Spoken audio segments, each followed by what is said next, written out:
नमस्कार श्रोते हो, दीपक रेगे कथाकथन चॅनलवर तुम्हा सगळ्यांचं मनापासून स्वागत. श्रोते हो, गेले 6 दिवस तुम्ही ऐकत होतात 6 लेखिकांच्या 6 अप्रतिम अशा कथा. आजची कथा ही तुम्हाला बोनस म्हणून कथा मिळणार आहे. ही 7वी कथा लेखिकेची. लेखिका आहेत ज्योती पुजारी आणि त्यांच्या कथेचं नाव आहे प्रवास.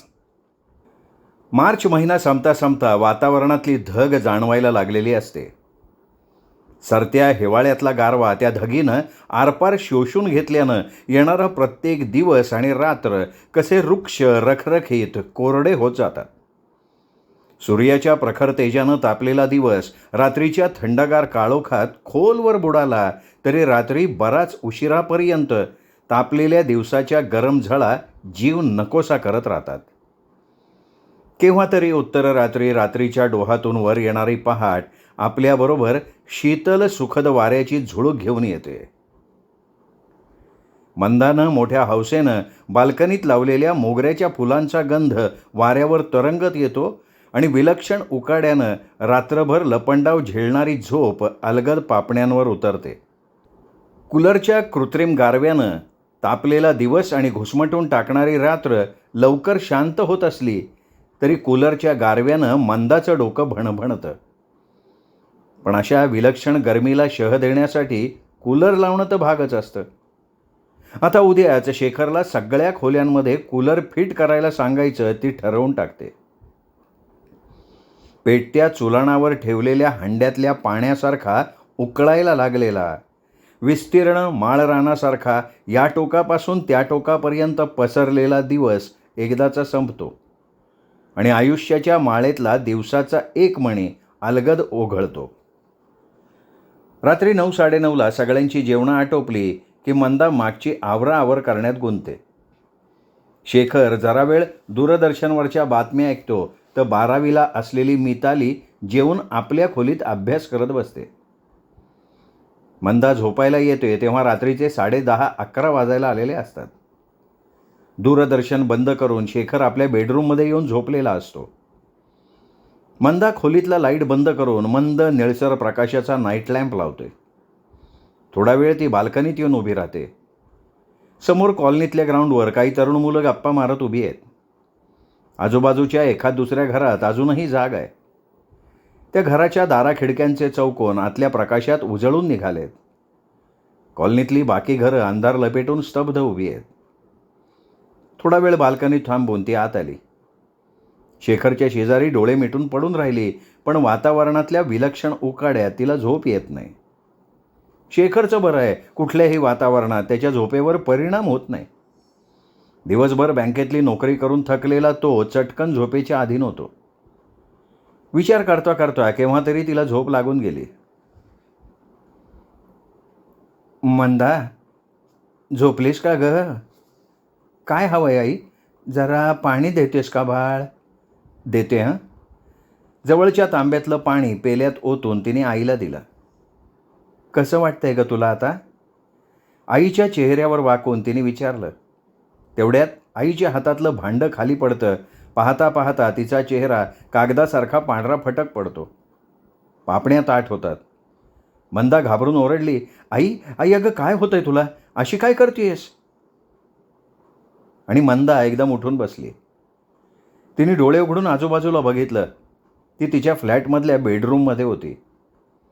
म्हणजे ते सगळं स्वप्नच होतं तर. तिच्या ओरडण्यानं जागा झालेला शेखर त्रासिक चेहऱ्यानं तिच्याकडे बघतो.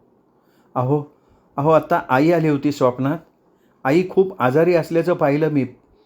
खरंच ती आजारी तर नसेल ना? मंदा, अगं तसं काही असतं तर दादांनी तुला फोन नसता का केला? तिला त्याचं बोलणं पटलं. आई आजारी असती तर दादांनी तिला नक्कीच फोन केला असता. मग ह्या स्वप्नाचा काय बरं अर्थ असेल? कसला पूर्वसंकेत समजायचा हा? शेखर तिच्याकडे पाठ करून झोपलेला असतो. ती मात्र त्या स्वप्नाचाच विचार करत असते. तेवढ्यात फोनची रिंग खणखणते. नुकतंच पडलेलं स्वप्न आणि वाजणारी फोनची रिंग याची संगती लावता लावता तिच्या छातीत धडधडायला लागतं. तिने रिसिव्हर उचलला, कानाला लावला. हॅलो, कोण बोलतंय? मंदा, मंदा काय ग? पलीकडनं दादा बोलत असतात. हो दादा, मी मंदा बोलते मी. मंदा, अगं तुझी आई खूप आजारी आहे. तू शक्य तितक्या लवकर इकडे निघून ये. दादा, असं एकाएकी काय झालं हो आईला? आत्ता परवा तुमचा फोन आला तेव्हा तर चांगली होती की ती. माझ्याशी बोलली सुद्धा फोनवर. अगं हो, तेव्हा तिची तब्येत चांगलीच होती गं. आज संध्याकाळी तिला एकदम बरं वाटेनासं झालं आहे. तिला इथल्या बजाज हॉस्पिटलमध्ये ॲडमिट केलं आहे. दादा, आईला काय झालं आहे? खरं सांगा ना दादा, प्लीज, मला काळजी वाटते खूप. हे बघ पोरी, तुझ्या आईला हार्ट अटॅक आला आहे. तिला दवाखान्यात भरती केलं आहे. तू जावयांना फोन दे बरं. हार्ट अटॅक म्हटल्यावर तिच्या हातापायातलं त्राणच गेलं. तिने कसंबसं शेखरला उठवलं. अगं तू काय आज रात्रभर मला झोपू देणार आहेस का नाही? तो कुरकुरत उठला. दादांचा फोन आहे, तुझ्याशी बोलायचं आहे त्यांना. तिने रिसिव्हर त्याच्या हातात दिला. तिच्या दादांचा फोन म्हटल्यावर शेखर पटकन उठला. त्याने रिसिव्हर कानाला लावला. हां हॅलो, मी शेखर बोलतोय. काय सांगताय? केव्हा? नाही, तुम्ही काळजी करू नका. हां, आम्ही दोघं उद्या सकाळच्या पहिल्या बसनं निघतो. महेशला कळवलं आहे ना तुम्ही? हां, ते बरोबरच आहे म्हणा. न्यूयॉर्कवरनं तो काही लगेच येऊ शकणार नाही. नाही, पण त्याला कळवलंत ते बरं केलंत. हे बघा दादा, तुम्ही अजिबात काळजी करू नका. आईंना काहीही होणार नाही. त्या नक्की बऱ्या होतील. हां, मी आणि मंदा उद्या नक्की येतो आहे. हां, येतो आम्ही उद्या. हां, ठीक आहे, ओके. शेखरनं रिसिव्हर क्रेडलवर ठेवला. हे असं एकाएकी काय झालं हो? बोलता बोलता मंदाच्या डोळ्यात पाणी आलं. अगं हार्ट अटॅक, तो काय केव्हाही कोणालाही येऊ शकतो. पण दादा म्हणाले पहिलाच अटॅक आहे. प्रिकॉशन म्हणून त्यांना दवाखान्यात भरती केलं आहे. आता आपण उद्या जातोच आहोत ना, तिथे गेल्यावर समजेल ना काय झालं आहे ते. अहो, दोघंही जायचं म्हणतात, पण मग मितालीचं काय? तिची परीक्षा 4 दिवसांवर आली हो. अरे हो, तेही खरंच आहे की. हे बघ, मला वाटतं मंदा, म्हणजे बघ हां, तुला पटलं तर हां. अहो, काय वाटतंय ते सांगा तरी. मला वाटतंय की तू पुढे हो. तू तिथे गेल्यानंतर काय परिस्थिती आहे ते मला कळव. मग जमलं तर 2 दिवसाची सुट्टी काढून येईन मी तुला परत आणायला. आणि तेवढे 2 दिवस काय शेजारच्या पत्की वहिनींच्याकडे राहील मिताली. पण आता ह्यावेळी तुझं जाणं खूप आवश्यक आहे गं. शेखरचं म्हणणं बरोबर होतं. मितालीच्या ऐन परीक्षेच्या वेळी शेजाऱ्यांच्या भरवशावर तिला एकटं सोडून जाणं तिच्या मनाला पटणारं नव्हतं. शिवाय शेखरच्या रजेचा प्रश्न होताच. ठीक आहे, मी सकाळी पहिल्या बसने निघेन. हो, सकाळच्या बसने निघालीस ना तर संध्याकाळपर्यंत औरंगाबादला पोचशील तू. तिच्याशी बोलता बोलता शेखर पुन्हा आडवा झाला. विचार करत बसलेल्या मंदाला त्याने जवळ घेतलं. भलत्या वेळी काय सुचतं हो तुम्हाला?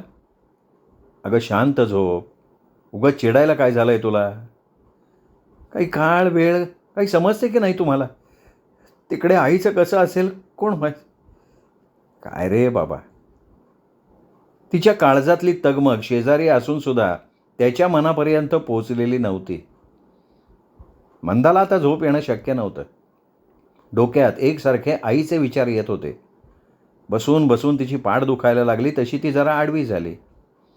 वर गरगरणाऱ्या पंख्याच्या चकाकणाऱ्या पात्यांमध्ये तिला आईचा चेहरा दिसायला लागला. देवीच्या मुखवट्यासारखा शांत गंभीर चेहरा. चेहऱ्यावरच्या सुरकुत्यांनी मधून विणलेलं आयुष्याच्या बऱ्या वाईट अनुभवांचं जाळं. दादांच्या तुटपुंज्या पगारात तिने काटकसरीने केलेला संसार आणि कितीतरी दडपलेल्या इच्छा. तरी तिचा चेहरा नेहमी प्रसन्न असायचा. निरांजनात तेवणाऱ्या ज्योतीच्या प्रकाशानं देव्हारा उजळून निघावा ना, अगदी तसा. तिच्या कपाळावरच्या ठसठशीत लाल कुंकवानं तिचा गोरा चेहरा उजळून निघाल्यासारखा वाटायचा. आई गोरी सडपातळ अतिशय देखणे. तर दादा पंढरीच्या विठोबासारखे काळे. त्यांचे मोठे डोळे, धारदार नाक यामुळे त्यांची भीतीच वाटायची. दादांची नोकरी, गावी असलेली थोडीफार शेती, गावातलं घर या जमेच्या बाजू लक्षात घेऊन आजोबांनी आईचं लग्न बाबांशी लावून दिलं. हे आईनीच एकदा बोलता बोलता तिला सांगितलं होतं. पुढे शेतीच्या वाटण्या झाल्या. बाबांची बदली शहरात झाली. दादांनी शहरात 4 खोल्यांचं छोटंसं घर बांधलं. हेमंत इंजिनियर झाला. त्याला खाजगी कंपनीत नोकरी लागली. कंपनीनं त्याला परदेशात पाठवला. तो तिकडचाच झाला. गेल्या 7 वर्षात फक्त 2-3दा तो भारतात येऊन गेला आहे. 2 वर्षापूर्वी त्याचं लग्न झालं आणि बायकोला घेऊन तो न्यूयॉर्कला गेला. मंदाचं लग्न ती BSc होताच झालं. लग्नात ती जेमतेम 19 वर्षांची होती. आईचा रंग आणि रूप घेऊन जन्माला आलेल्या मंदाला रेग्यानकडनं चक्क मागणी आली आणि मंदा शेखरची पत्नी होऊन रेग्यांच्या घरात आली. मंदाचे सासू सासरे तिच्या धाकट्या दिराकडे बँगलोरला असतात. मंदाच्या डोळ्यांपुढे सगळा भूतकाळ सरकून गेला. तिने भिंतीवरच्या घड्याळाकडे बघितलं. अजून बरीच रात्र शिल्लक होती. मंदा उठली, बाल्कनीतल्या खुर्चीत बसून राहिली. मंदाला वाटलं पाण्यात टाकलेलं जाळं जसं कोळी भराभरा वर ओढून घेतात तशी काळोखाच्या डोहात बुडालेली ती रात्र सर वर ओढून घ्यावी. संध्याकाळचं टोक धरून सुरू झालेली रात्र शेवटी संपली. पूर्व क्षितिजावर येणाऱ्या सूर्यबिंबानं रात्रीला पूर्ण विराम देऊन नव्या दिवसाचा अध्याय उघडला. रात्रभराच्या जागरणानं आणि विचारानं मंदाचं डोकं दुखायला लागलं होतं. डोळे चुरचुरायला लागले होते. पण आता स्वतःकडे बघायला मंदाला अजिबात वेळ नव्हता. तिने चेहऱ्यावर डोळ्यांवर गार पाण्यानं हपके मारले. ब्रश करून नॅपकिननं चेहरा कोरडा करत ती शेखरला उठवायला गेली. अहो 6 वाजून गेलेत, उठताय ना? तुम्हाला बसची चौकशी करायला स्टँडवर जायचं आहे. अगं काय कटकट आहे ग सकाळी सकाळी. अहो चिडताय काय? तुम्हीच सांगितलं ना सकाळी बसची चौकशी करून येतो म्हणून. कसली बसची चौकशी? कोण चाललंय गावाला? शेखर अजून झोपेच्या तंद्रीत.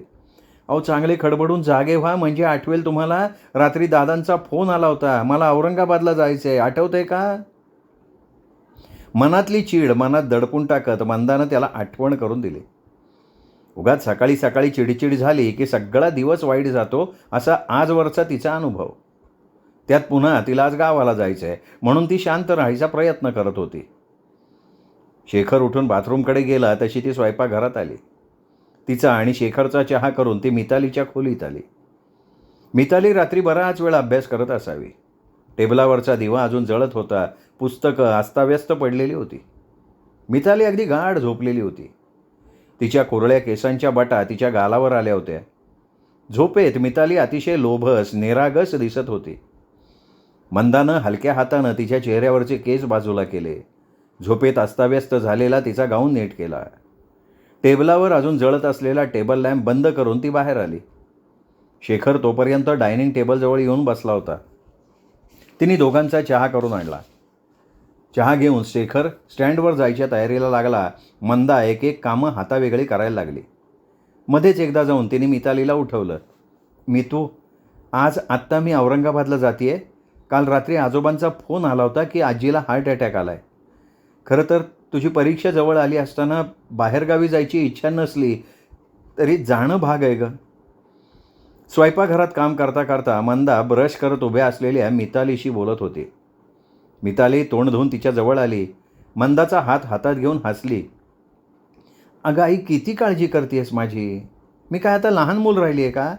तू बिनधास्त जा आजीला भेटायला. इकडची काळजी अजिबात करू नकोस. पण मी तू आई कशी असेल गं? तिथे गेल्यावर काय बघावं लागणार परमेश्वरच जाणे. बोलता बोलता मंदाच्या डोळ्यात पाणी आलं.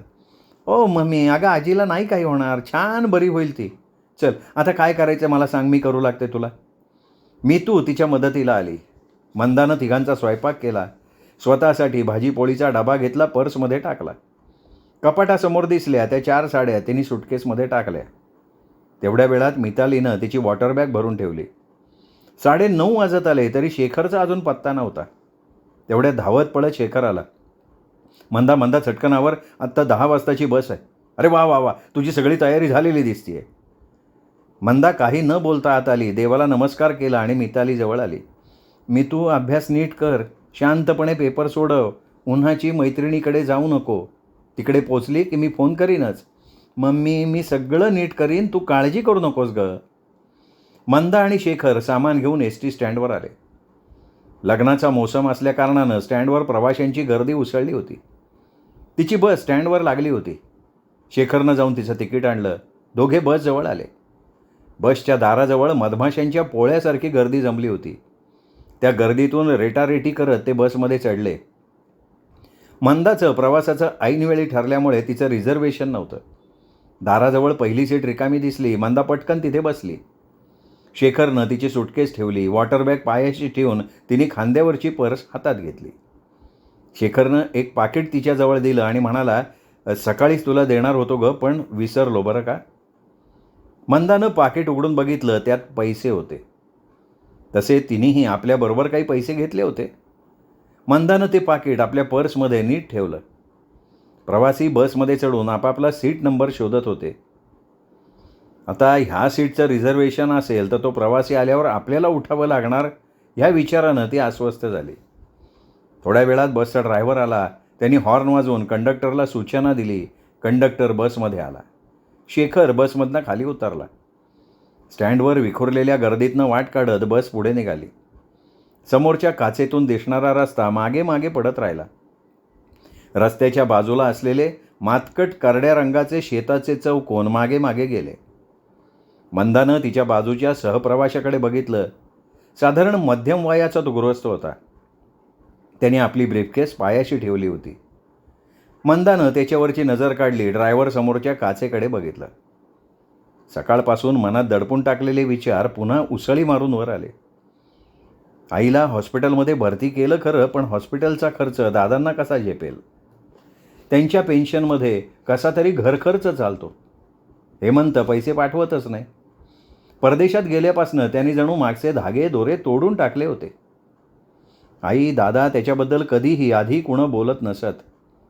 कधी तिनेच चिडून हेमंतला दोष दिला तर म्हणत, जाऊ दे मंदा, वाहतं पाणी पुढेच धावणार, ते कशाला मागे वळतंय.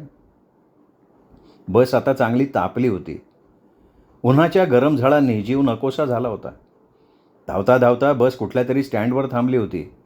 प्रवासी पाय मोकळे करायला खाली उतरले. ती मात्र आपल्या सीटवर बसून होती. तिच्या शेजारचा प्रवासी खाली उतरला. पाणी पिऊन पुन्हा तिच्या शेजारी येऊन बसला. थोड्या वेळानं प्रवासी बसमध्ये यायला लागले. कुणा एकाचं तिच्या शेजारच्या प्रवाशाकडे लक्ष गेलं. तो हसून म्हणाला, काय अकोल्याला निघाला का काय. नाही नाही, औरंगाबादला जातोय, तिथून पुढं पैठणला जाणार. का मध्येच पैठणला काय काढलं. अहो पैठणला आईचं माहेर होतं. पैठणच्या गोदावरीत तिच्या अस्थी विसर्जित व्हाव्यात अशी तिची शेवटची इच्छा. बस निघाली पुढच्या प्रवासाला. दादा तर स्टँडवर येऊ शकणार नाहीत. शेजारच्या उमाकांतला पाठवतील असं तिच्या मनात आलं. तिने खिडकीतनं बाहेर बघितलं. बस घाटामधनं धावत होती. एका बाजूला खोल दरी तर दुसऱ्या बाजूला डोंगर. बस वेगानं एकामागून एक वळणं मागे टाकत होती. तेवढ्यात समोरच्या वळणावरनं पुढे येणाऱ्या ट्रकला साईड देण्यासाठी ड्रायव्हरनं बस एकदम बाजूला वळवली आणि काय होतं हे कळण्यापूर्वीच बस दरीत कलंडली. बसमध्ये एकच हल्लकल्लोळ माजला. वेगानं खाली कोसळणाऱ्या बसचं दार बाजूला मोडून पडलं. मंदा तिच्या जागेवरनं धाडकन बाहेर फेकली गेली. उतारावरनं गडगडत ती एका झाडाच्या बुंध्याशी जाऊन पडली. तिची शुद्ध हरपली. ती शुद्धीवर आली तेव्हा समोर एका खड्ड्यात कलंडलेली ती बस तिच्या नजरेला पडली. बसमध्ये अडकलेल्या जखमी प्रवाशांच्या किंकाळ्या त्या दरीत भरून राहिल्या. पोलिसांचा ताफा, जमलेले लोक प्रवाशांना बाहेर काढायचे प्रयत्न करत होते. प्रवाशांचं सामान इतस्ततः विखुरलं गेलं होतं. मंदा हळूहळू उठून उभी राहिली. अजूनही तिचं डोकं गरगरत होतं. जोरात फेकली गेल्यानं सगळं अंग ठेचकाळल्यासारखं झालं होतं. ती कशीबशी उठली, पुढे निघाली. तेवढ्यात ती कशाला तरी अडखळली. पायाशी पांढऱ्या कपड्याची पुरचुंडी. मंदानं ती उचलली, सोडून बघितली. त्या पुरचुंडीत कुणाच्या तरी अस्थी होत्या. त्या अस्थी बघितली आणि तिचे हातपाय थरथरायला लागले. त्या अस्थी नक्कीच तिच्या शेजारी बसलेल्या त्या प्रवाशाच्या आईच्या असाव्यात. तिने शोधक नजरेनं बसकडे बघितलं. त्याचवेळी पोलिसांनी त्या प्रवाशाला ओढून बाहेर काढताना पाहिलं तिने. ती घाईघाईत त्या पोलिसांजवळ गेली. अहो हे ठीक आहेत ना. काय तुमच्याबरोबर होते का. काय नातेवाईक आहे का तुमचे. पोलिसांनी त्यांच्या चौकशीलाच सुरुवात केली. नाही नाही, ते माझे कोणी नाहीत. माझ्या शेजारच्या सीटवर बसले होते. ठीक आहेत ना ते. अहो ते जागच्या जागेवर गेले. तिने हातातल्या अस्थींकडे बघितलं. ते तिथेच टाकून देणं तिला बरं वाटलं नाही. बसमधनं काढलेल्या सामानातनं तिने आपली सुटकेस आणि पर्स उचलली. सुटकेसच्या तळाशी त्या अस्थी ठेवून दिल्या. पोलिसांच्या मदतीनं ती पुढच्या प्रवासाला निघाली. दुसऱ्या दिवशी करकरीत तिन्ही सांजेला ती औरंगाबादमध्ये पोहोचली. ऑटो करून घरी आली. तिला फाटकातून आत येताना पाहिलं आणि तिच्या वाटेकडे डोळे लावून बसलेले दादा घाईघाईनं तिच्याजवळ आले. अगं तू कशी आहेस पोरी? काल सकाळी तू इकडे यायला निघाली. शेखरने फोन केला होता आम्हाला. तुला घ्यायला उमाकांत स्टँडावर गेला होता. तिथं तुझ्या बसला अपघात झाला असं कळलं. वाटलं आता काय चित्र बघावं लागणार कोण जाणे. आधीच तुझी आई. बोलता बोलता त्यांना भरून आलं. दादा दादा हो असं काय करताय? हे बघा मला काहीही झालेलं नाही आहे. आणि दादा आई कशी आहे? चला ना तिला भेटायला आपण आत्ता दवाखान्यात जाऊ. दादांचा हात धरून बोलत बोलत ती घरात आली आणि समोरचं दृश्य बघून ती बोलायची थांबली. तिच्या हातातली सुटकेस गळून पडली. आई आई अगं अशी कशी मला सोडून गेलीस का आई? समोर पिठाच्या रांगोळीवर लावलेल्या पणतीनं तिला तिची आई ह्या जगात नाही हे सांगितलं. अगं काल दुपारी 12च्या सुमाराला गेली की ती. तिच्या पाठीवरनं हात फिरवत दादा म्हणाले. दादांच्या शब्दानं ती एकदम चमकली. त्याच तर वेळी तिच्या बसला अपघात झाला होता. आईच तर आली नसेल माझं रक्षण करायला. तिची आई गेल्याचं कळल्यानंतर शेखरही औरंगाबादला आला.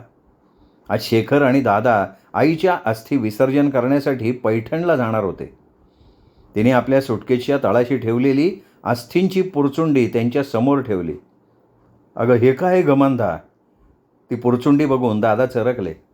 तिने प्रवासातली सगळी हकीकत दादांना सांगितली आणि म्हणाली, दादा दादा आईच्या अस्थींबरोबर यांचंही विसर्जन करा आणि मृत्यूनंतर सुरू होणाऱ्या त्या अज्ञात जीवाचा पुढचा प्रवास पूर्ण होऊ द्या. श्रोते हो, ही होती ज्योती पुजारी यांची कथा प्रवास. कथा कशी वाटली हे कमेंटमध्ये जरूर लिहून कळवा. कथा आवडली असणारच आहे, त्यामुळे हा व्हिडिओ लाईक करा, मित्रपरिवारात नातेवाईकात शेअर करा. पुन्हा भेटूयात अशाच उत्तम कथेसह. तोपर्यंत नमस्कार मित्र हो.